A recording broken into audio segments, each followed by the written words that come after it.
The text that arrived at 3:15 the morning of my son's wedding. I pressed my navy dress twice, just to be sure, and pinned my hair back the way he'd always said he liked it best. I drove 35 minutes to that chapel with exactly one thing sitting in my chest. Not excitement, not nerves. Hope, the quiet, stubborn kind a mother keeps holding even when every instinct in her is whispering that something isn't right. I climbed the stone steps.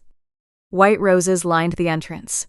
Guests in pressed suits and soft pastel dresses filed past me, murmuring to each other, and organ music drifted out through the open doors.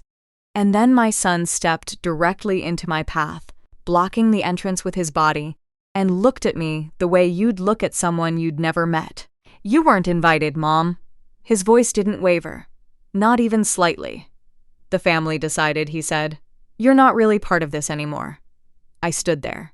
35 minutes of driving, 34 years of being his mother, and he delivered it like he was reading me a parking citation.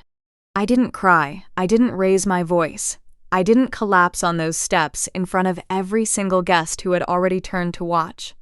I simply looked at him, adjusted the strap of my purse, and said 6 words. "Okay, check your phone at 3:15. Then I turned, walked back down the steps, got into my car, and closed the door quietly behind me. Because what nobody inside that chapel knew, not my son, not his bride, not one guest in their good shoes and careful makeup, was that I had spent the last 11 months building something none of them ever saw coming. The truth doesn't always arrive with noise. Sometimes it arrives as a single message on a phone, timed to the exact minute it matters most. Stay with me, because this story doesn't end on those steps. It ends somewhere else entirely, and I want you to hear all of it. My name is Eleanor. Before I tell you what happened next, you need to understand who I was before any of this began. I was never a loud woman.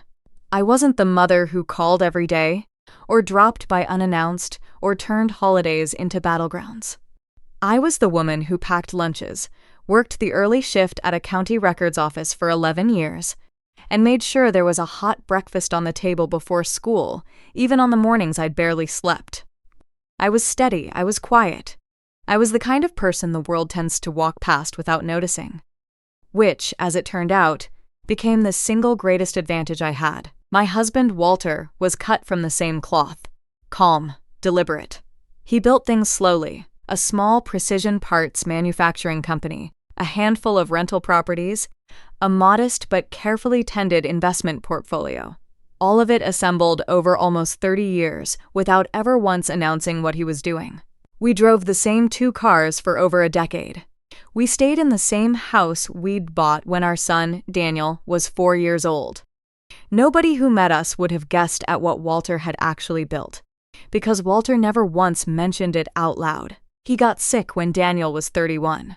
It moved faster than any of us were prepared for. In his final weeks, Walter called me to his bedside and handed me 2 things, a sealed envelope, and a set of instructions so specific they felt almost rehearsed. "Eleanor," he said, "what I've put together is significant. More than Daniel knows. I need you to hold all of it. Not just the money, the judgment too. Until you're certain he's standing on solid ground, not financially, emotionally. Make sure what I built doesn't end up in the hands of someone who never earned it." I told him I would. I didn't fully understand yet what that promise would require of me. But I would. 3 weeks after Walter passed, I sat across from our family attorney, a measured, unhurried man named Mr. Whitmore, and he opened a file that took the air out of my lungs. Walter had left behind far more than I'd ever known. 2 manufacturing facilities, 3 commercial properties, an investment portfolio that had been quietly compounding for over a decade, and a private account Walter had never mentioned to a single living soul, including me. All of it, legally, sat under my control. Daniel would eventually be notified, but nothing would transfer to him until I determined, in my own judgment, that he was ready. Walter had written that clause himself, carefully, deliberately, like a man who understood exactly what kind of world his son might one day walk into. I honored it precisely the way Walter asked. I didn't change my life. I didn't tell Daniel. I stayed in the same house, drove the same car, kept the same quiet rhythm I'd always kept, and I waited. Brooke arrived about 5 months after Walter died. Daniel brought her to Sunday dinner, which was itself unusual, since he hadn't shown up for Sunday dinner in almost 2 months by then. She was polished in that specific, deliberate way. Heels for a casual family meal, clothing that wasn't loudly expensive, but was expensive in a way meant to be noticed by someone paying attention. Her smile was warm in a rehearsed sort of way. Her eye contact was just a touch too calibrated. Here is the thing about being a quiet woman who has spent decades simply observing people. You notice exactly the details that polished people forget to hide. Brooke never once looked at the photographs on our hallway wall. She never asked a single question about Walter, not even his name, not even how long we'd been married. She didn't look at Daniel the way a woman looks at someone she loves. She looked at our house the way an appraiser looks at square footage. Within 20 minutes of walking through my front door, she'd asked, very casually, very sweetly, whether the property had been in the family a long time, whether the lot extended past the back fence, and whether I'd ever considered downsizing, now that it's just you. She wasn't making conversation. She was running numbers. I smiled. I refilled her glass, and I started paying very close attention. It never happens as one dramatic event. That's the part people misunderstand. It happens in 100 small increments, each one easy enough to explain away on its own. First, Daniel's calls thinned out. Twice a week became once a week. Once a week became once a month. When he did call, the conversations grew shorter, more surface level, like items being checked off a list. Then Sunday dinners went from occasional to non-existent. Then a new pattern crept into how he spoke to me. Brooke thinks. Brooke feels like. Brooke mentioned that at first it seemed ordinary. You fall in love, you factor in your partner's perspective. But slowly the sentences shifted shape. Brooke thinks you call too much. Brooke feels like you don't respect our space. Brooke mentioned that maybe you were never as supportive as you thought. I recognized the shape of what was happening because I'd read about it before, watched unfold in other families from a careful distance. You never quite believe it will reach your own front door until it does. My son was being slowly steered away from me, one small, deniable sentence at a time. The engagement announcement showed up on social media. I learned about it the same way strangers did. A photograph, a ring, a caption that read, "Everyone who matters was there tonight." I hadn't been told. I hadn't been called. Apparently, I no longer counted among the people who mattered. I sat with that for a long while. Then, 2 weeks later, they came to my house together, carrying a folder. Brooke sat across from me at my own kitchen table and explained, warmly and reasonably, that they were building their future, thinking ahead, and that the house, given how large it was for one person now, might make more sense as a family home for the two of them going forward. They'd already drafted some documents, she said, just for me to look over and sign. Daniel sat beside her and said nothing. He watched me the way a person watches a transaction being finalized. I looked at my son, the same boy who used to fall asleep on that kitchen floor clutching a fistful of toy cars, and I asked him one question. "Is this what you actually want, Daniel? Is this coming from you?" He glanced sideways at Brooke. He didn't answer. That silence was my answer. I told them I needed time to think it over. I kept my voice even. I offered them tea. I walked them to the door, and when it closed behind them, I picked up the phone and called Mr. Whitmore. What I did after that, I did carefully, legally, and with complete documentation at every step. Mr. Whitmore connected me with a financial investigator, a woman named Rita Solano. Methodical, unhurried, and calm in exactly the same tone no matter what she was uncovering. Alongside her work, I did my own quiet digging. Over the following weeks, a picture assembled itself. Brooke had a pattern. Years earlier, she'd been in a long-term relationship with an older, financially comfortable man in another state. That relationship ended abruptly, followed by a legal dispute over shared property. The case had been settled privately, sealed, and Brooke had walked away with a financial settlement and a fresh start in a new city, under circumstances that had never quite made it into casual conversation. There was more. Legally accessed financial records showed that in the month since Daniel and Brooke had gotten serious, Daniel had taken out a substantial personal loan. The funds moved into a joint account opened, I confirmed by the paperwork, 3 weeks before their engagement was ever announced publicly. An account Brooke held primary control over.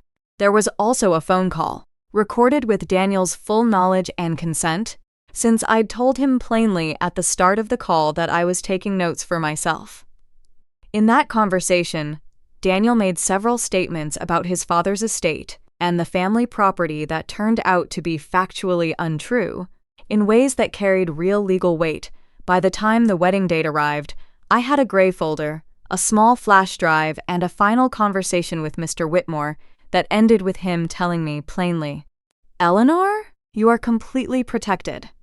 What I sent to Daniel's phone that afternoon at exactly 3:15, just as the processional music began inside the chapel, was not a threat. It was a document, a single PDF, forwarded directly from Mr. Whitmore's office. It contained 3 things: a complete accounting of Walter's estate, something Daniel had never once been shown in full, a legal letter explaining that, under the specific terms of Walter's will, the planned transfer of the estate had been permanently paused due to documented evidence of coercion, financial manipulation, and material misrepresentation. And a photograph. Brooke, at a notary's office 11 days earlier, signing a legal document under a name that was not the name she had given my son. Her real name was different. Her actual history was different. And now, for the first time, Daniel knew it. I found out what happened inside that chapel, because Daniel called me that same night. He said Brooke's name 3 times before he could finish an actual sentence. The ceremony had stalled before it even started. Daniel had gone pale, walked to the back of the chapel, and Brooke had followed him. Whatever happened in that hallway, I wasn't there to witness it.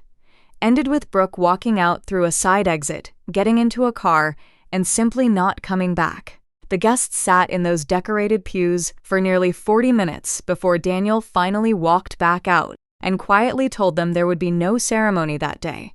I take no satisfaction in chaos. I want to be clear about that. What I do take satisfaction in is this.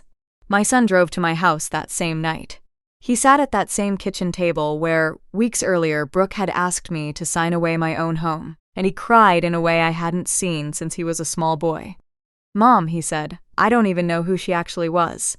I put my hand over his. "I know," I said. "That's why I had to find out." We stayed at that table until nearly midnight. He told me everything, the slow pressure, the isolation, the careful, patient way she'd convinced him. I was the problem, that I was controlling, that my love came with strings attached, that pulling away from me was something he was doing for himself, not for her. He believed it, because that's exactly what that kind of influence does. It never feels like influence while it's happening. It feels like clarity. It feels like finally seeing something you'd been blind to all along. He hadn't been seeing clearly. I had. In the months that followed, things settled slowly. Brooke didn't simply disappear quietly. She retained an attorney and filed a claim against certain assets, arguing she was entitled to them based on promises Daniel had made during the engagement. She wasn't entitled to any of it. Mr. Whitmore's documentation was thorough enough that the claim was dismissed long before it ever reached a courtroom. The sealed record from her earlier legal dispute surfaced through the proper channels and was entered into consideration. She eventually settled quietly and relocated once again to another city under, I assume, another version of the same story. Daniel spent several months working through what had happened. He started seeing a counselor. He called me more often. Not daily, we were never that kind of family. But regularly, honestly. Without the careful distance that had crept in over the previous year. Walter's estate was eventually transferred to Daniel in full, under the original terms Mr. Whitmore confirmed remained legally sound. Daniel didn't use it the way Brooke had once planned for him to. He took 6 months before making a single major decision. He learned the manufacturing business from the ground up. He brought back several of the people his father had trusted for decades. He became, slowly and genuinely, The kind of man Walter had always hoped he would grow into. One afternoon, Daniel came by the house and sat across from me at the kitchen table, and he asked me something I hadn't expected. "Dad's letter," he said. "The sealed one. What did it actually say?" I'd kept that letter for over 3 years. I'd read it once, the night Walter handed it to me, then folded it and placed it in the back of my bedside drawer, where it had stayed ever since. I got up, retrieved it, and handed it to him. He read it in silence. When he finished, his eyes were full. Walter had written, "If you're reading this, Daniel, it means your mother did exactly what I asked of her. She protected you, even in the moments when you didn't know you needed protecting. Even in the moments you may have pushed her away. She is the finest person I have ever known." Please don't forget that Daniel didn't speak for a long time. Then he said, "I won't forget it again." I'm not telling you this story to make myself the hero of it. I'm not entirely sure I am one. I made my own mistakes along the way. Moments I should have spoken up sooner. Conversations I avoided because I didn't want to be the difficult one. Times I mistook keeping the peace for actually having any. But here is what I've come to understand after everything. The quietest people in a room are very often the ones who see the most clearly. Not because they're cold, but because they've never been performing for anyone. They're watching. They're listening. They're building something patient and real in the exact spaces that louder people never think to look. Brooke underestimated me because I never fought loudly, never made a scene, never raised my voice in a room. She looked at my stillness and mistook it for weakness. She saw an older woman, alone in a house, easy enough to move aside. She saw the wrong thing entirely. If you're a mother watching someone slowly pull your child away from you, I'm not here to tell you exactly what to do. Every family carries its own particular fractures, but I will tell you this much. Don't spend your energy trying to convince people of your worth. Spend it documenting your worth, protecting it, building quietly while everyone around you assumes you've already given up. The truth doesn't need to be shouted to be powerful. Sometimes it just needs to arrive on a phone screen, at exactly the right minute. And here's the question I want to leave you with today, the one I still find myself sitting with. How many people in your life are being slowly convinced that you are not who you actually are? And what would it finally take for them to see the truth clearly? Sit with that for a moment. And if this story felt familiar in any way, if any part of it landed close to home, share it with someone who might need to hear it today. Take care of yourself, and we'll see you in the next one.